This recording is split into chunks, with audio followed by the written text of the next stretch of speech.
Hello, you're listening to the latest season of the COVID Inquiry podcast. This week, Nicola is joined by Lorelei King, actor, screenwriter, narrator, and most pertinently, a member of the COVID-19 Bereaved Families for Justice group. Together, they're going to reflect on how the recent hearings went and look forward to the next few days of evidence. Please note, some listeners may find the contents of this podcast distressing.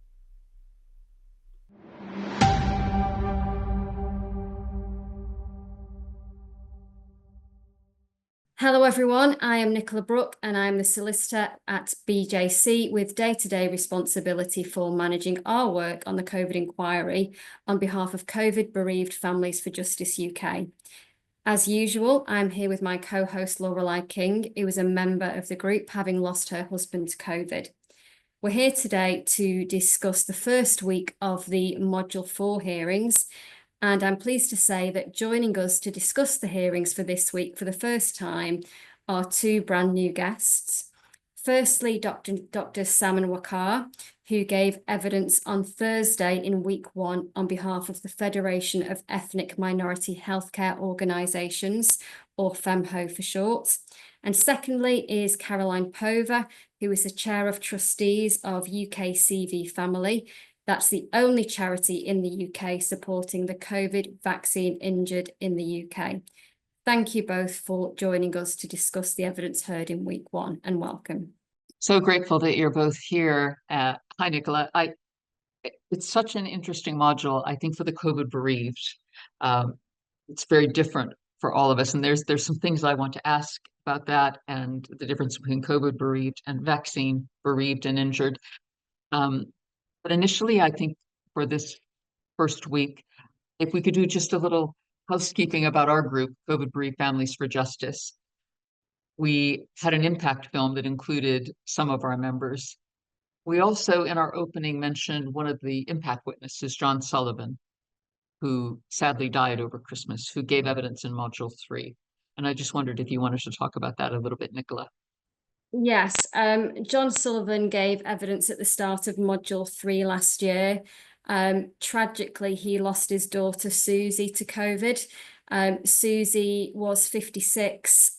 She had Down syndrome, and after contracting COVID, she was taken by ambulance to hospital, and her condition deteriorated such that she needed to go into the ITU. However, her medical records noted that she wasn't to be moved to ITU, and the reason noted was that she had Down syndrome, which is simply not okay. John fought passionately to expose the truth of what happened to his daughter, and at the start of our Module 4 opening, Alison Munro KC paid tribute to John. She mentioned how John spoke passionately, eloquently, fearlessly, and honestly in order to bring truth to justice. I'd also like to touch on another impact witness during the first week, which was Helen Jean Rossiter, who talked about her son, who was a young, fit man who died of COVID, who was not able to get his full vaccine, even though he was a key worker. And I wondered if you'd touch on that, Nicola. Yes, Jean's son, Peter, he was 39, healthy, ran marathons, and worked as a teacher throughout the pandemic. And when most schools closed, his school remained open to look after the children of key workers. And that meant that his risk of exposure was greater. Despite that, he wasn't prioritised for the vaccine. He had to wait for his age group to be called up. At the time, the advice said that the second dose should be administered within 3 weeks of the first dose. However, Peter had to wait 8 weeks and tested positive 4 days after, meaning that he didn't have the full protection that he should have. And he very sadly and tragically died. He was only 39. He and his partner were really just on the cusp of starting their life together, were planning to start a family, and all of that has been taken away from both of them. And it really is very, very tragic. So grateful to both of those witnesses, John Sullivan and Jean Rossiter, for their courage and talking about their experiences. Moving on to the subject of this module, which is vaccination, Dr. Waqar and Caroline, I'd like to ask you both. One thing I've noticed, I'd just like your opinion on this. As COVID bereaved, I'm not saying we don't get conspiracy theorists and so on giving us abuse from time to time, but it seems to me that as vaccine injured and vaccine bereaved people, you get it from both sides, not only from conspiracy theorists, but also from people who consider you to be conspiracy theorists or anti-vaxxers. You get kind of lumped in with more extremist groups. Would you agree that that's true? Caroline, can I ask you first? Yeah, we do. And we do get it from both sides. I think the topic of language, that's come up a few times actually in the first week of the inquiry already. So the language around conspiracy theory or anti-vaxxer, I think that's an interesting conversation in itself. We tend to, at UKCV Family, we tend to avoid phrases like that. But particularly in the beginning, because I was quite public about my injury right from the beginning, right when it first happened. So I had a lot of people contacting me who were very angry and saying you're going to be killing people by talking about what's happening to you. And I was talking about it to be able to try to reach out to other people, which is the main reason that people who are vaccine injured are communicating publicly. Actually, it's to try and connect with other people because there's such a lack of support and information and medical guidance. So in trying to reach out for other people, you'd obviously reach a lot of other people. So you're attacked by people saying that you're killing people because you're putting them off having the vaccine. And then you get attacked by people for we're told that we're stupid for taking the vaccine and we deserve everything that we get. So this kind of approach was coming from both sides. And until we all found each other, then that was an incredibly lonely and very, very scary place to be. There was literally nowhere else that you could go to, but you were bombarded with these quite unpleasant, cruel comments that were very much lacking in compassion when you were incredibly vulnerable yourself. And Dr. Waqar, I know you talked about kind of other subjects about which I really want to move on to about take up of the vaccination in certain communities and distrust and mistrust. But in your experience among FEMHO, do you have vaccine injured members? So we represent minority health professionals through the various constituent networks that are part of FEMHO. There will be individuals in there who reflect the general population who are vaccine injured. And there will also be people in there who are vaccine skeptical or have little confidence in the vaccine. And there will, of course, be people who are also COVID bereaved.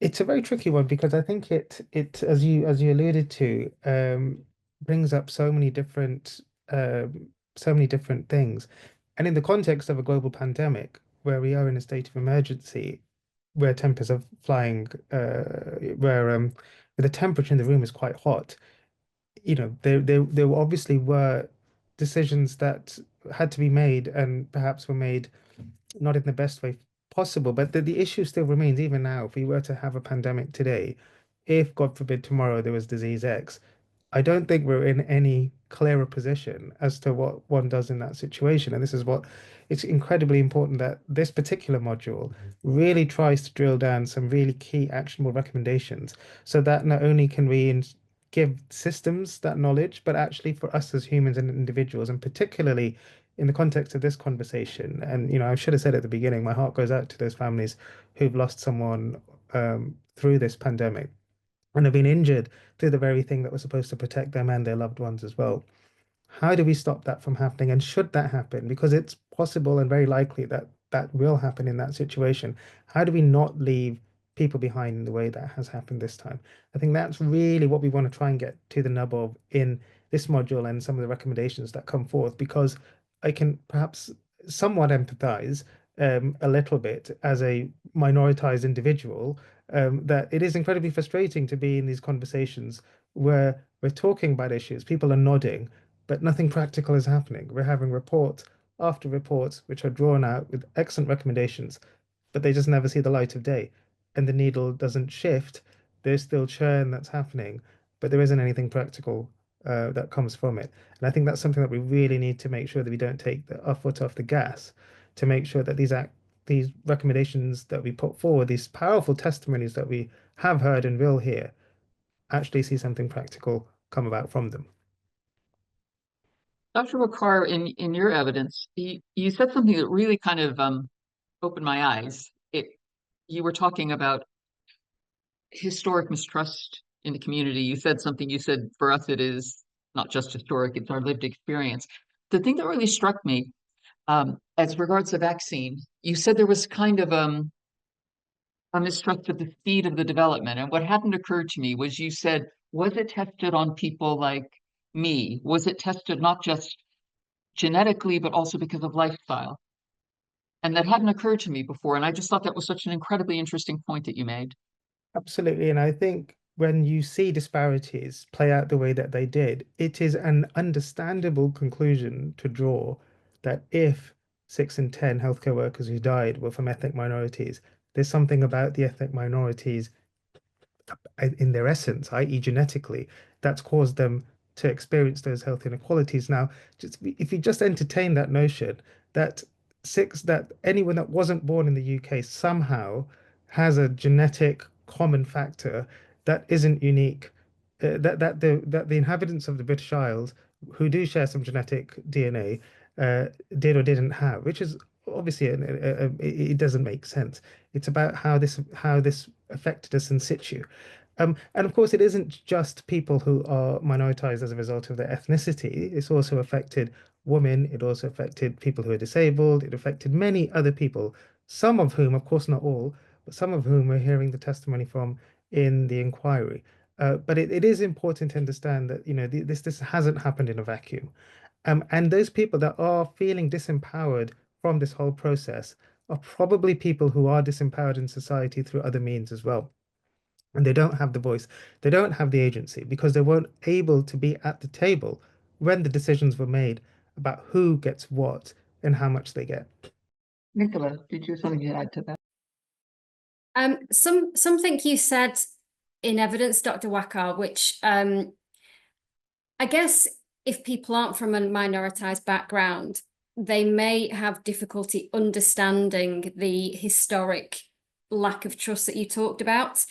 And you very briefly mentioned the radioactive chapati study. And I wondered if you would mind just explaining that very briefly so that our listeners might understand that context a little bit more.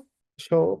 So this was a study that was done in, I believe, Coventry in the late 60s, where researchers wanted to understand the effects of a certain radioactive isotope. So they gave women flour dough to make chapatis, which had a radioactive isotope in it. And they didn't tell them this at the time. And those women didn't know what they were being exposed to. And they didn't know what risks were involved. They didn't know what came about it. It was only many years later, I believe in the 90s, where this became known.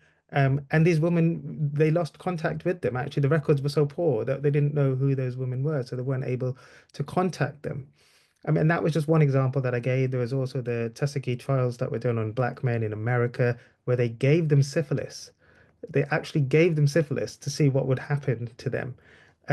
And of course, these are things that relate to therapeutics. There's also the Windrush generation, the way the Gurkhas have been treated.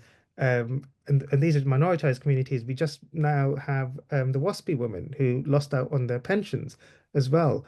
There have been many instances where communities have felt that the systems and structures that are meant to represent them have let them down.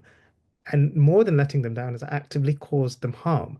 And I would not be surprised that those people who are COVID bereaved or vaccine injured are also very much in that same boat, that they feel that the state has actively harmed them, and therefore would be understandably, and as I put it in my oral evidence to the inquiry, I think it is a logical position to be in. If you have experienced harm from a system that was telling you that I'm there to protect you, you are not going to trust that person again. Caroline, I see you nodding there. This is related to the testimony by Professor Heidi Larson, she's the expert on vaccine hesitancy. So she gave there was a very long conversation about vaccine hesitancy, talked about some of the different reasons for it, which had already been covered by previous witnesses, actually. So it was a little bit frustrating for the vaccine injured community to see there be a complete lack of recognition of probably the newest reason that people are now hesitant, questioning, skeptical, whatever you want to call it, or outright refusal to take not just a COVID vaccine, but perhaps any other vaccines or even other pharmaceutical products. And that is because of how they reacted of what happened with the COVID vaccine. And it's not just about what happened to our health, what happened to our lives. It's about how we were treated afterwards. There hasn't been any medical support. There still isn't any medical support. There hasn't been any emotional support. There's been very little media recognition. And there's been very little compassion or the encouragement of a compassionate culture towards the vaccine injured. I agree with you 100% with that, Caroline. Nicola, we heard from Kate Scott from VIB UK. I'm sure Caroline knows a lot about that organization. But Nicola, what was your impression of her incredible testimony about her husband, who is alive, but severely brain injured from a vaccine injury? Such powerful testimony, and one line that particularly stays with me, you've just alluded to. She said, "We're grateful he's alive, but it doesn't feel like he's living." And the pain and the distress and the complete upheaval they've gone through was so palpable, and you could tell that she was an absolute force of nature in terms of just trying to power through her evidence, but also that she's just having to power through her life on a daily basis now. Both her and her husband worked. Her husband can no longer work. She's had to give up work to look after him. She mentioned that he is no longer able to look after their children by himself for long periods. Just their lives have been completely changed by this. And actually, the witness who gave evidence after her, Cameron Malik, on behalf of the Disabled People's Organisation, it was very apparent that actually they have so much in common now, because he's been disabled and been fighting for rights for people in his cohort for so long. And actually, there are people joining that disabled group on a daily basis because of what they've been through. She's a fantastic advocate for the members of her group. The numbers that she had, that she was sharing about the, it's not even a compensation scheme, it's a payment scheme for people who've been injured. The offensive nature of how you have to be 60% disabled or more, and how that's measured, and whilst you may be relieved at receiving a payment, you're told congratulations, you're 80% disabled, as though that's supposed to bring you any kind of measure of comfort. And then the payment, I believe, is capped at 120,000. Well, if you are never able to work again, that really doesn't go very far if it's supposed to last the rest of your life. She was a fantastic witness, and I really would urge anyone to watch it back or to read the transcript, because a lot of what she had to say, I think, will shock many people. Was shocking. I just want to mention, kind of on behalf of the COVID brief, she said something that choked me up because she talked about her husband, Jamie. And she said, besides the grief she feels for the condition he's in, she also felt gratitude because she said I'm going to get emotional now, but she said she's sure there are bereaved who would have wished for 5 minutes with their lost ones. And I just thought that was so generous of her to say that. And I found that incredibly moving. Dr. Waqar, you said something in your testimony that kind of astonished me. If we talk about how people can be more informed about vaccines and their uptake and the dangers, I suppose, as well as the benefits, you said that Facebook gave you $500,000 to advertise. I found that astonishing, whereas the government was not so forthcoming. Can you tell us a little bit about that? Yeah, so it wasn't actual cash, it was ad credit, which they put a value on it. So it doesn't necessarily mean it was $500,000 worth of um trade being done, but that's what they said. But yeah, so there were two of our network organizations that got that funding. And it took Facebook, and this is before Facebook decided in recent days to have a slightly different approach to the way they see the world. But back then, it was astonishing. I'm still shocked, even when I said that in response to the question.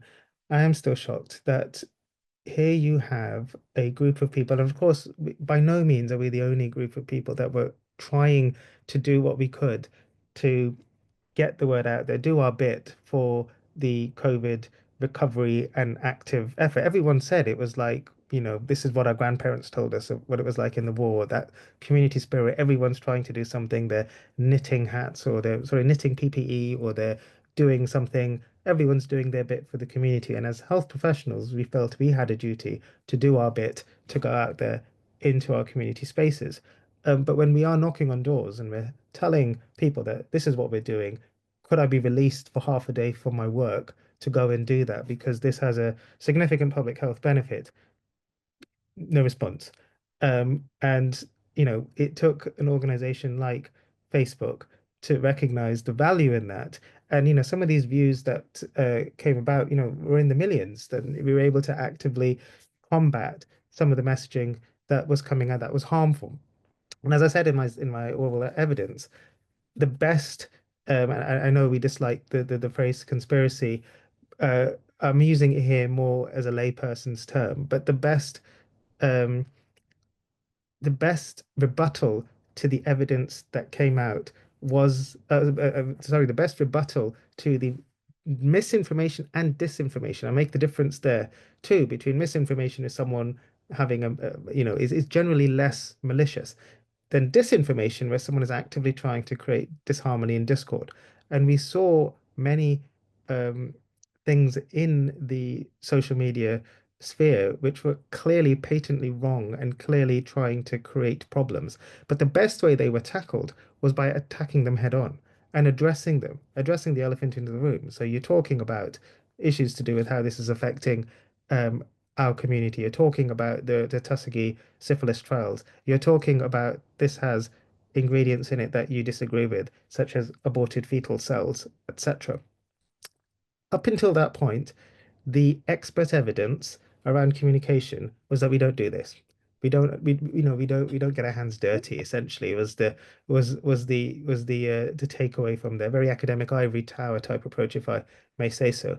And we were actively and discouraged by system leaders from not doing that. When we were seeing the benefits of that play out day in, day out, week in, week out from the conversations that we were having, which again feeds into this whole idea that systems are just not set up and not designed to be reactive and responsive to people when they're telling them that something is not right.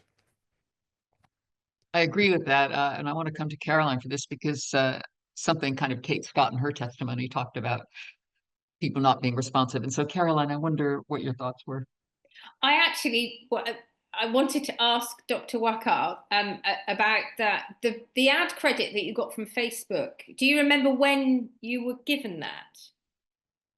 I can find out, but if you just type it into Google, that Facebook identified, I think, across the world something like 20 partners because the world is a big, especially in the pandemic, we saw that you could get information from America, you know, from the other side of the world. Particularly, I think, minority communities or those people who speak a language other than English or have a heritage other than that in the United Kingdom.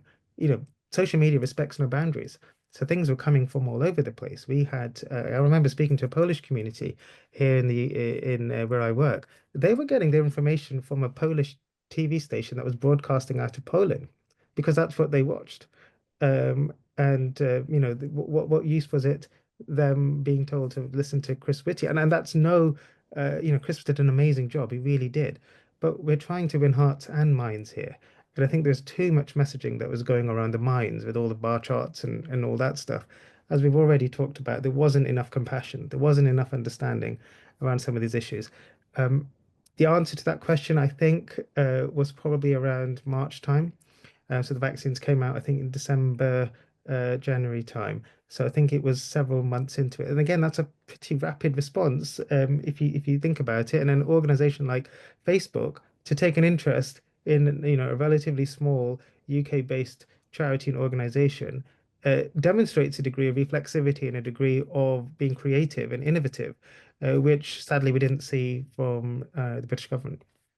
May I add a little bit about the vaccine injured's experience of Facebook in 2021, if you don't mind? So not long after that, so maybe the ad credit came in 2021. So without being able to get any support from doctors and in some cases from family and friends, the vaccine injured connected with each other online, and we connected all around the world. Like you said, this was a globe, there's information going on globally, so we connected throughout the world. And I became an admin on a global support group called A Wee Sprinkle of Hope. And we had thousands of very, very desperate people who were injured and had absolutely nowhere to turn. I think it was July, and we had to, online, we had to speak in code. We couldn't use, and we still don't use the word vaccine in any communication on Facebook. So if you say vaccine, and even now, if I'm sharing links from the COVID website, Facebook is reducing the visibility of my posts. So this kind of issue is still going on. Anyway, so I was an admin on this support group, which had thousands of very desperate people. And Facebook overnight shut us down completely. And the vaccine injured throughout the whole world it was almost like everybody froze. We couldn't talk to our doctors. We couldn't talk to each other. And in person, we couldn't talk to people where we needed help, and we couldn't talk to each other online. For some people, their entire support network was completely shut down with absolutely no warning whatsoever. And we did lose people to suicide after that happened. So our relationship with Facebook, gradually then we'd set up other groups. We'd have to give them different names. And we still have these very strict rules about what you can and cannot say. We do not say, you can't say the name of a vaccine manufacturer. You can't spell out AstraZeneca. We have to speak in code, and we still have to do that now. We would love for Facebook to give us some ad credits so that we can, maybe things are changing now, so that we can then reach out to more people who are suffering, still thinking that they're alone in suffering with vaccine injury. The censorship has been horrific. I think that connects to the stigma. That was something that Kate Scott talked about in her testimony. That's one of their goals of VIB UK is to remove that kind of stigma. Nicola, can I ask you to come in on this subject generally? Yes, it's a different point, but it does remind me that many of our members of COVID Bereaved Families for Justice UK have said that when they've tried to talk to people of their losses, if you lose someone to cancer, people say, "Oh, that's terrible." If you lose someone to COVID, no, it wasn't. No, and you're asked to justify it and to prove it almost. And there's you're a sheep. Why have you fallen for all of that nonsense? And it strikes me as something similar, that you're not allowed to grieve in a normal way. You're not allowed to talk about your loss in a normal way, because you are forced by some people to justify it and to explain.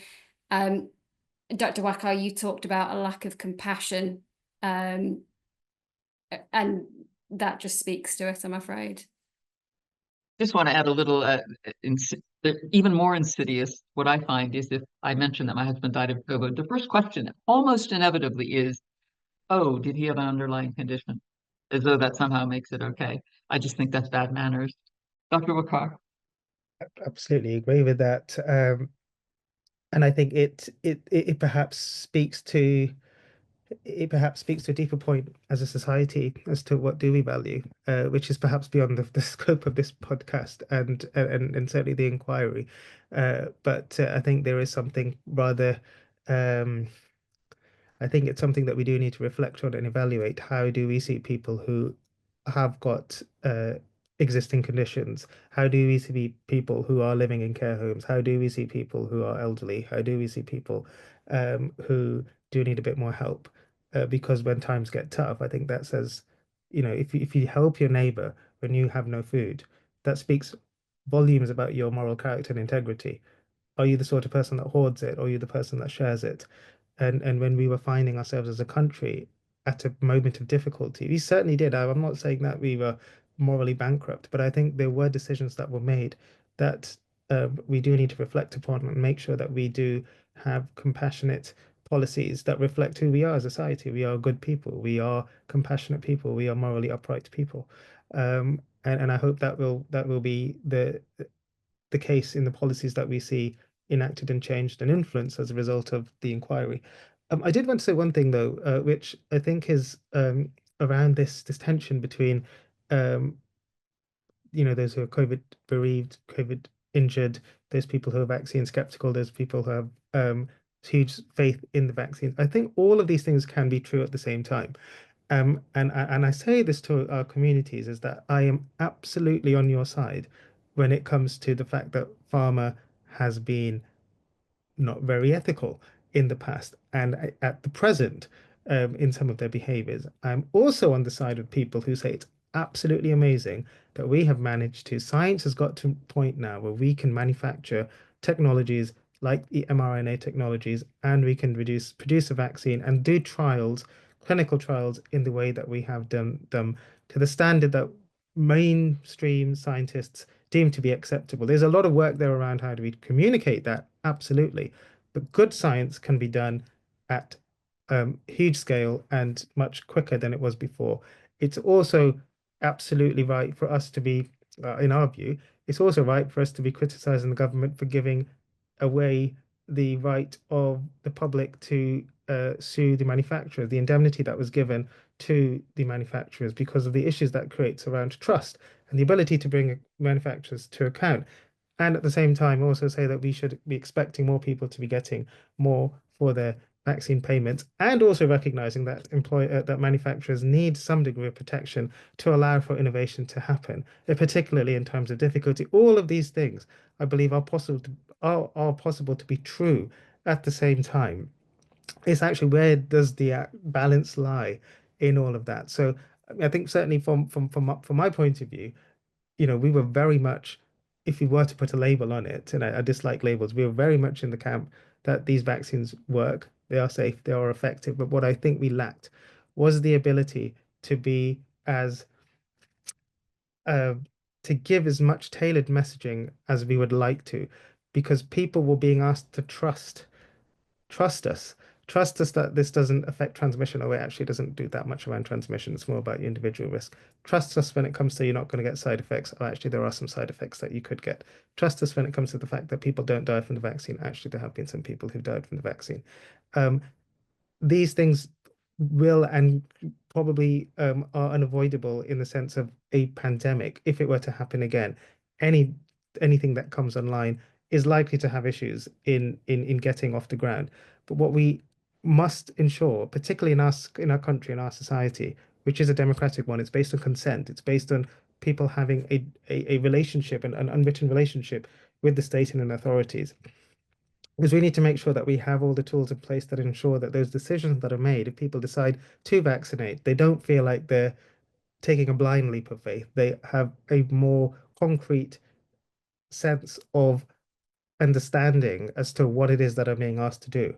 And equally, those people who choose not to can also be more confident in this is something that I've decided not to do.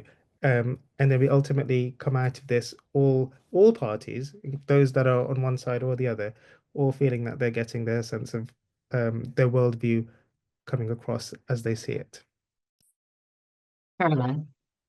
I think this leads on to which I hope is going to come from the inquiry actually, is that now we are able to talk about all of these things.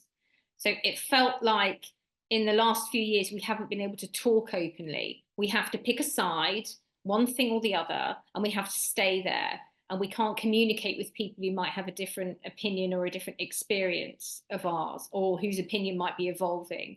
And none of us know the truth. None of us have the, the right, whatever the right opinion is about anything.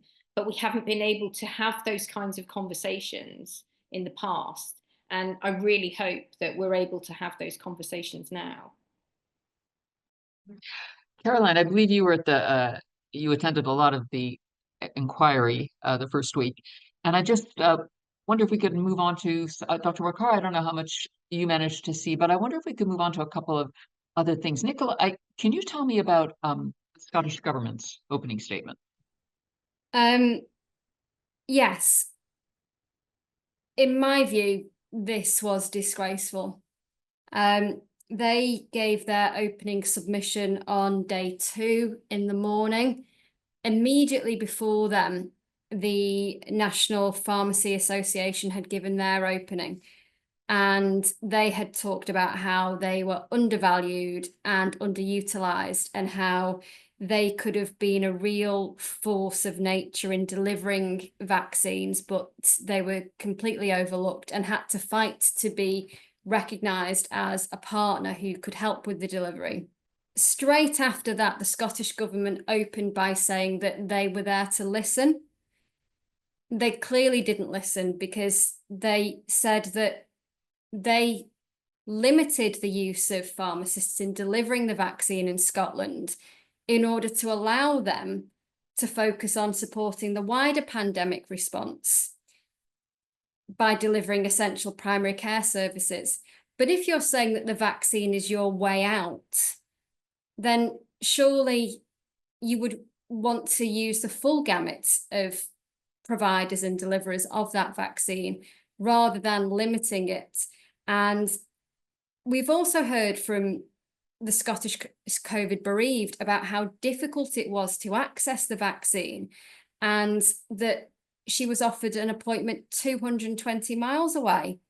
And she wanted the vaccine, but who's going to drive 220 miles to get the vaccine? And the Scottish Government also said that the JCVI had its list of prioritisation of who should receive the vaccine in what order. And the Scottish Government decided not to follow that and to deliver the vaccine based on where it was logistically, where it made logistical sense. So because they've got rural, much more rural landscape, and because they didn't want to be having to go backwards and forwards with vaccines, they would take people outside of the order of prioritisation, therefore leaving the most vulnerable until we'll get to you when we're in that area. And they justified this as on the basis that it made sense logistically. But you're ignoring the science and doing what you think just on the basis of how you can deliver it. And that, to me, just flew in the face of all the science. And then finally, when they came onto the topic of vaccine hesitancy, they said that they undertook an extensive amount of work to address this, but then said that there was a group of people who would refuse any offer of vaccination, no matter how much work they did. And again, it comes back to this concept of blaming the individual, that they just don't get it, blaming them rather than saying we as a government haven't done enough work to address their concerns. We haven't done enough work to put the information within their hands to allow them to make an informed decision. And I suppose the other opening was from Go Science. Caroline, you talked about how frustrating it was to hear from Professor Larson talk about vaccine hesitancy and not at any point address the biggest potential cause of vaccine hesitancy, which is the impact the vaccine has had on some people, the negative impact. And Go Science at no point acknowledged the vaccine injured or vaccine bereaved. It just seemed to me like it was a complete gap in their submission, a complete failure to acknowledge that there were people who were damaged by it. Yes, it did a lot of good for a lot of people, but you can't ignore that there is a cohort of people who have been damaged for the rest of their lives. And Dr. Waqar, you talked about how many things can be true at the same time. And I completely agree, but it involves having respect for all sides and acknowledging those other sides rather than pretending they don't exist. Caroline, can I ask what your impression after the first week of testimony is in terms of your group, your charity, and your members? Do you think they feel heard? Do you think some of their issues are at least beginning to be addressed? It's really tricky, actually. I think there's some very strong mixed feelings here. I think that the fact that we have core participant status in the inquiry means that the whole topic of vaccine injury has been brought into the public light now, and it's seen, it's almost like it's given people permission to talk about it. There were quite a few of the other groups that are represented in this module, quite a few of them referred to, as I know the one that Nicola, you just said they didn't, but actually quite a lot of them did. And I didn't feel that at any point our existence was denied. And that was refreshing and encouraging. However, there were a lot of, there's a lot of frustration from our community with the different ways that Ruth Rafferty was questioned. I don't know if you pick, I mean, it was hard to ignore that, the way that Ruth Rafferty was questioned as opposed to how Kate Scott was questioned. Ruth didn't have a chance at all to talk about the human impact, and instead Hugo Keith KC seemed to be very much focused on trying to almost catch her out on a lot of scientific questions. And there didn't seem to be any understanding that Ruth herself is injured, is vaccine injured. She travelled all the way from Scotland to be able to give evidence to help the inquiry. She worked incredibly hard on that document. And I feel that there was no, and a lot of us feel this, there was no kindness or sympathy offered to her at all. Whereas Kate was treated quite differently. She was questioned by, is it Daniel Mansell, KC? So that's a bit of an issue. And there were, we've already talked about Professor Larson, and there have been other frustrations in the first week, but on the whole, trying to stay positive. The fact that we've been acknowledged and we're being talked about now, and vaccine injury seems, perhaps it can be a little bit less of a taboo topic to talk about. It should never have been taboo, but it has been. Thank you. Just going off what Caroline just said, Nicola, just briefly and generally, what is CTI, Council for the Inquiry, what do you think their attitude has been with their opening when they laid out their stall? What was your general impression?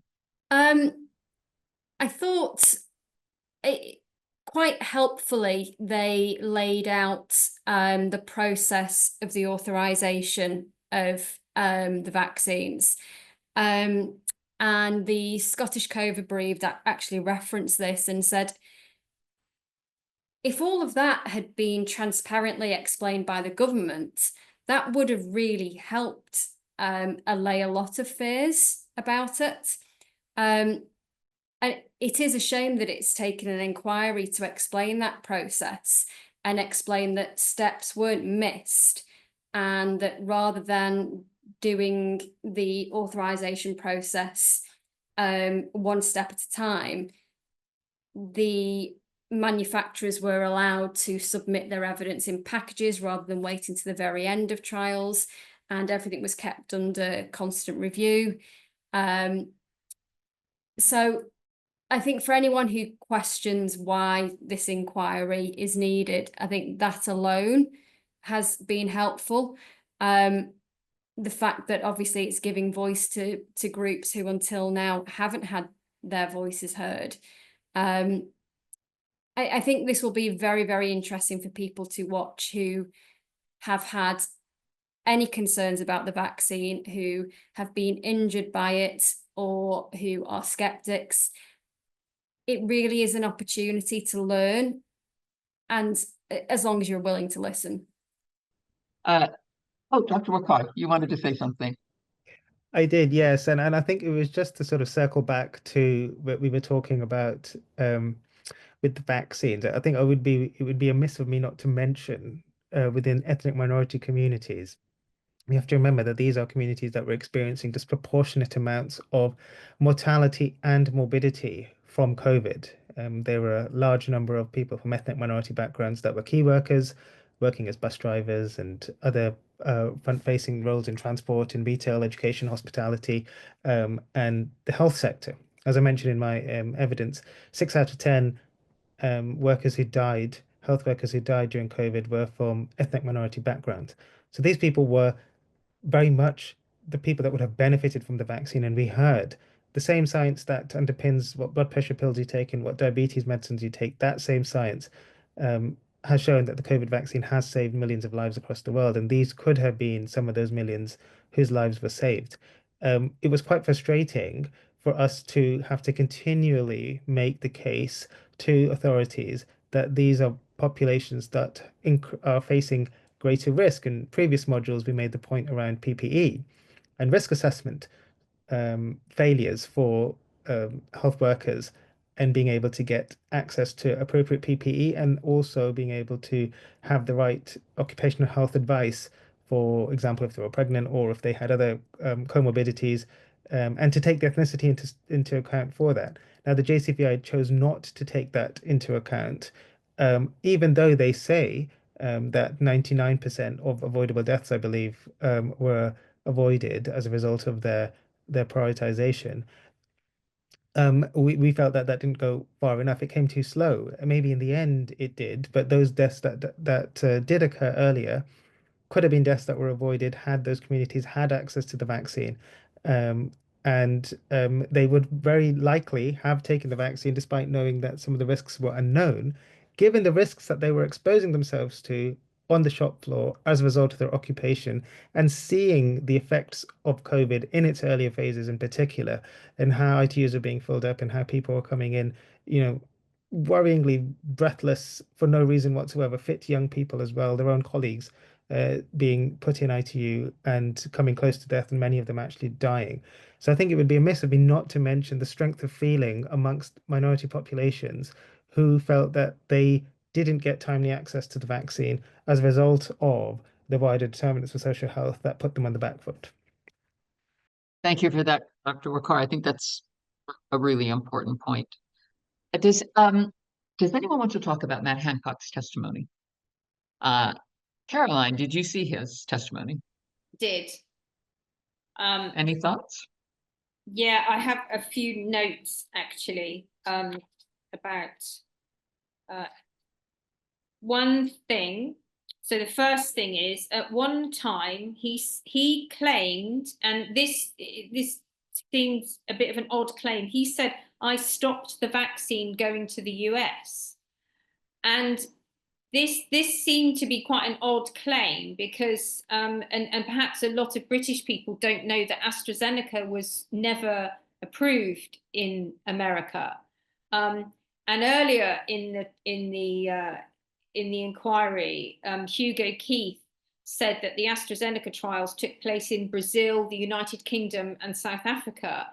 He didn't say, and I'd be interested to know why, he didn't mention that the AstraZeneca trials also took part in America.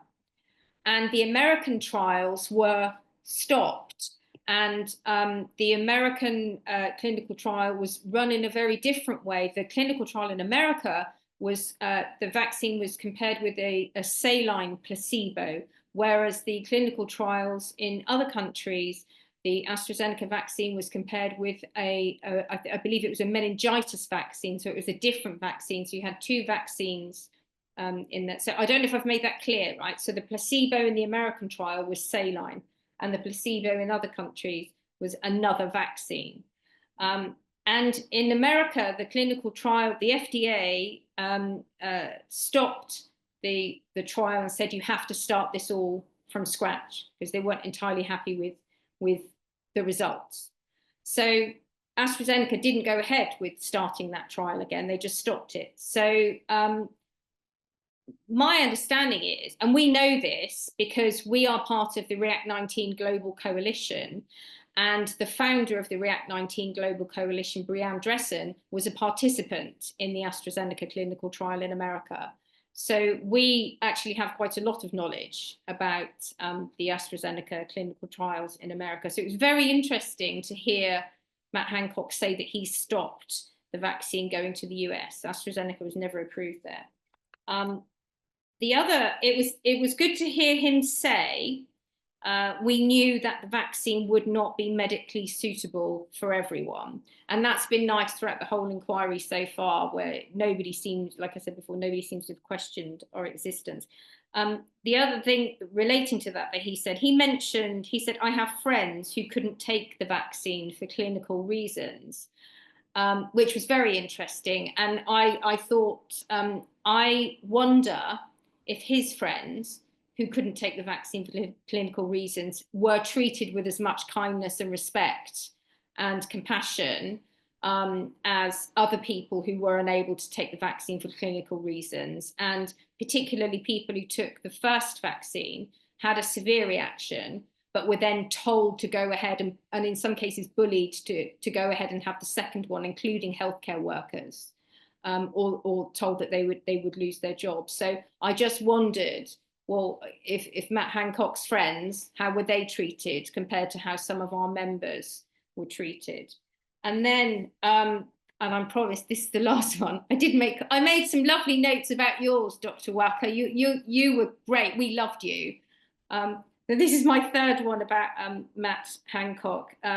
This was interesting when he was asked by our barrister, Anna Morris, was anything set in place to deal with safety signals and any problems that might have come about once it was rolled out to the public. And the first place he said to notice that should be aware of them was the NHS. So the NHS was the first port of call for anybody who had any kind of reaction to the vaccine. However, the vaccine was rolled out at a time when we were told not to burden the NHS, not to go there. So how many people may well have had, how many other people might be out there who had reactions to the vaccine but didn't go to the NHS, and the NHS were not given instructions on what to do if somebody came to them with an adverse reaction? I think Dr. Waqar, at some point, I don't know if you made the point here or in your testimony about how the yellow card system, which was for registering reactions, was not very well publicized. No, I mean, I would ask you, how many of you have ever filled in a yellow card for anything, right? Putting COVID aside for a minute, it's something that isn't on the tip of anyone's tongue, and perhaps why should it be? But in the case of a pandemic, I think that is something that should be put out there to increase confidence, if anything, that we're monitoring for side effects and to report on it, because this gets sucked into some black hole, and then again, you have to have trust. You have to trust some technocrat or bureaucrat or academic or someone who's looking at those data and making a decision that is evidence-based and is in the best interest of the nation. Now, but if that decision-making process isn't transparent, of course you're going to be asking questions, and depending on how compliant you are, if I may say so, you will decide to just assume that there aren't any side effects. Now, for me as a health professional working in the system, I have enough trust in the system because I see it play in day in, day out. But if I'm an ostracized, minoritized, even health professional sitting on the edges of the system because I'm bullied and harassed and I'm so and so forth, and I don't have much trust in the system before we even get to the issue of the vaccination and whether or not I should take the vaccine. You're going to have less trust in the system. So absolutely, I think the yellow card system does need reform. And as I mentioned in my oral evidence, for communities for whom English is a second language, the accessibility of that form, and I'm not entirely sure. I mean, I didn't look at it from an angle other than ethnic minorities and language, but I don't know if you can get a Braille version, an easy read version, a large print version, etc. Other communities who we know struggle to access information, digitally excluded communities as well because of cost of living and so on. How easy is it for them to access the yellow card? And the other thing that I also did say was that we expect individuals to tell us that they've experienced a reaction. And as Caroline mentioned, it is not within the cultural norms of many people, particularly the elderly generation, to make a fuss. You're very happy that you received a service, and in many cases that service is excellent, and people are happy, and that's it.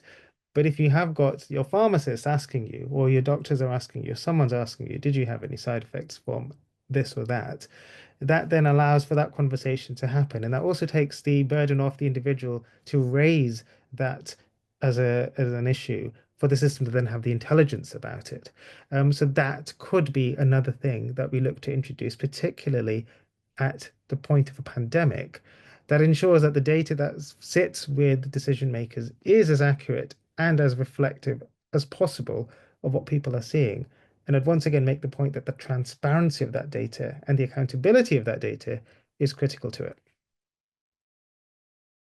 Thank you, Dr. Waqar. In a minute, I'd like to ask you all for your standout moment of the first week. But Nicola, I wanted to come to you about Matt Hancock and what you made of his testimony. So this is the fourth time I have had the displeasure of watching him give evidence in person. He was his usual aggressive, overly defensive self, really turned it into the Matt Hancock show rather than being respectful to the process and to the people who are trying to get answers from it. He opened with the point that the vaccine and therapeutic programs were incredibly successful, but that doesn't recognise that there were any issues with either of the programs. It doesn't recognise that people were injured or died as a consequence of the vaccine. He also said this just after Lara Wong gave evidence on behalf of clinically vulnerable. And this ignores a huge issue. She explained how for people who are clinically vulnerable, they might not have been able to have the vaccine.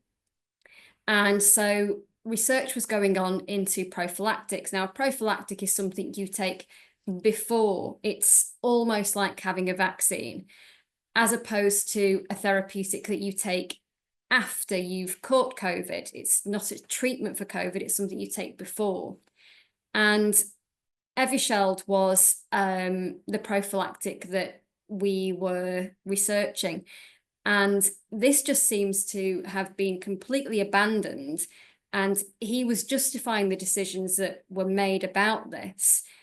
Whereas Lara Wong was saying, but we still don't have anything we can take. We still can't take a vaccine. We still don't have a prophylactic. We are still in a lockdown. So that's the first thing to say about his evidence. The second thing, I think, was it came from questions put by Leslie Thomas Casey on behalf of FEMHO. And this was about his previous comments. He said that trade unions were unthinkingly against vaccine as a condition of deployment.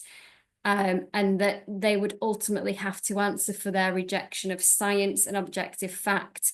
And Leslie Thomas put it to him that the trade unions were raising legitimate concerns, safety concerns from frontline healthcare workers, particularly from the Black, Asian and minority ethnic backgrounds, who faced highest workplace exposure and were more likely to struggle to get the correct PPE.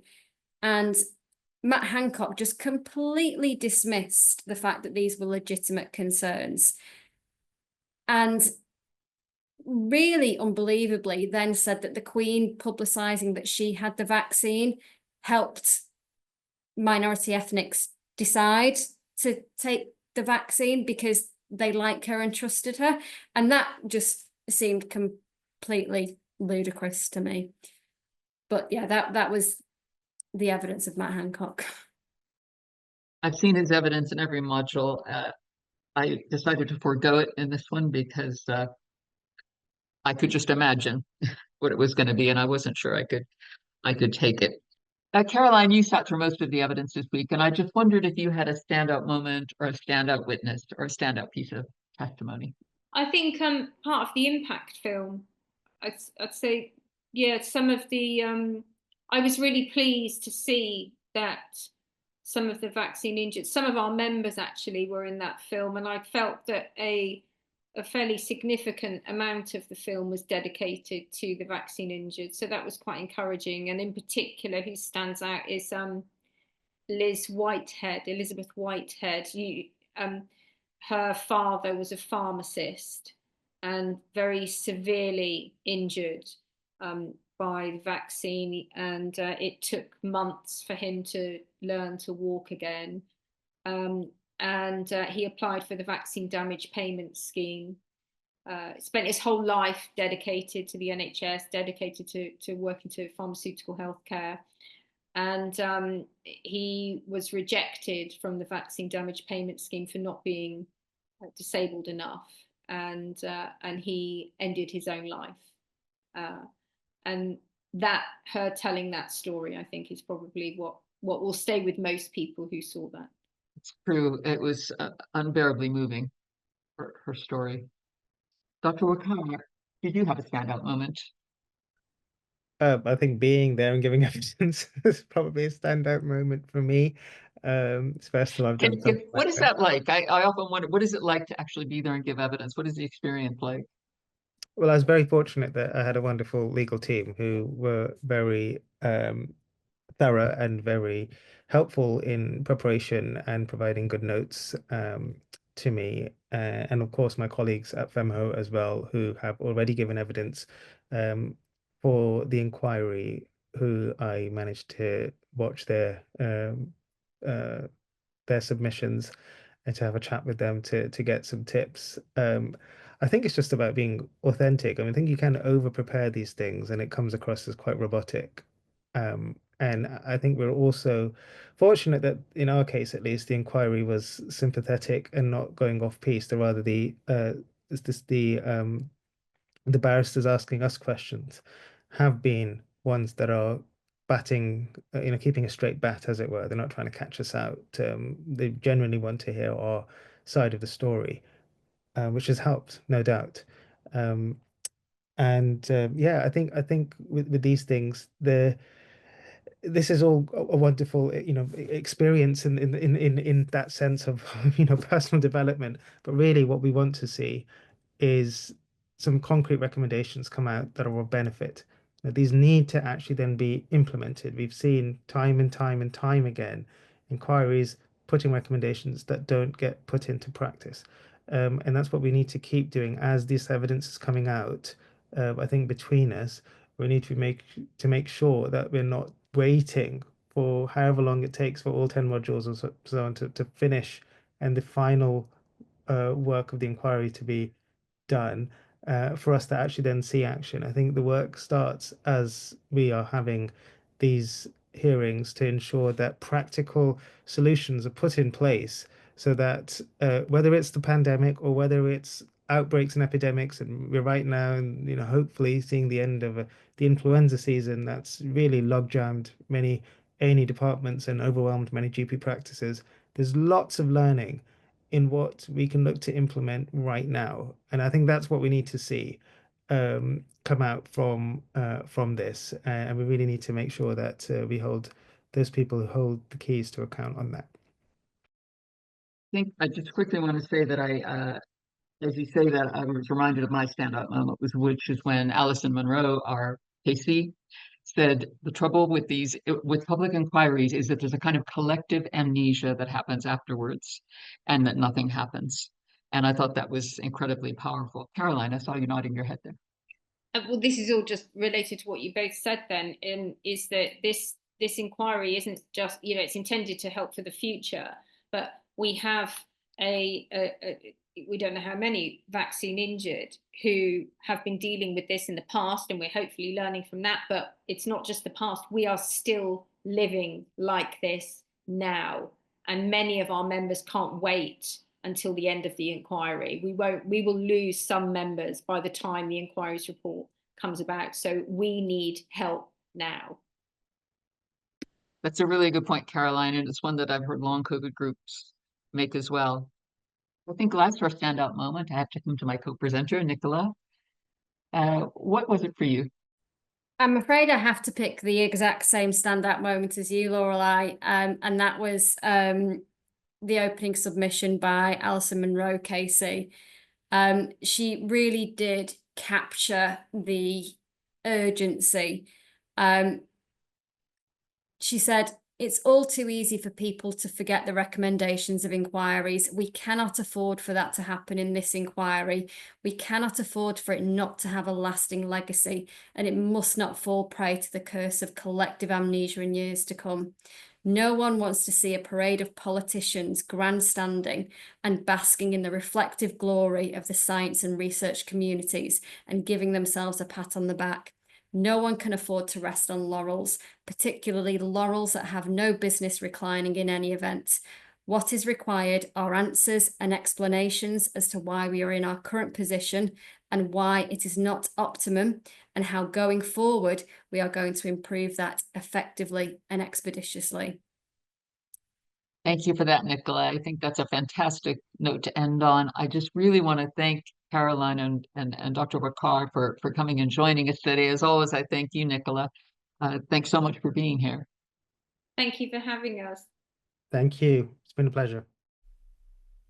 Thanks for listening to this instalment of the COVID Inquiry podcast. We hope you found it insightful and interesting. If you did, please rate us on the podcast platform you use and share the pod with friends and family who may value this type of commentary. We're looking forward to you joining us next week for more expert commentary, opinion, and insight into the COVID Inquiry evidential hearings.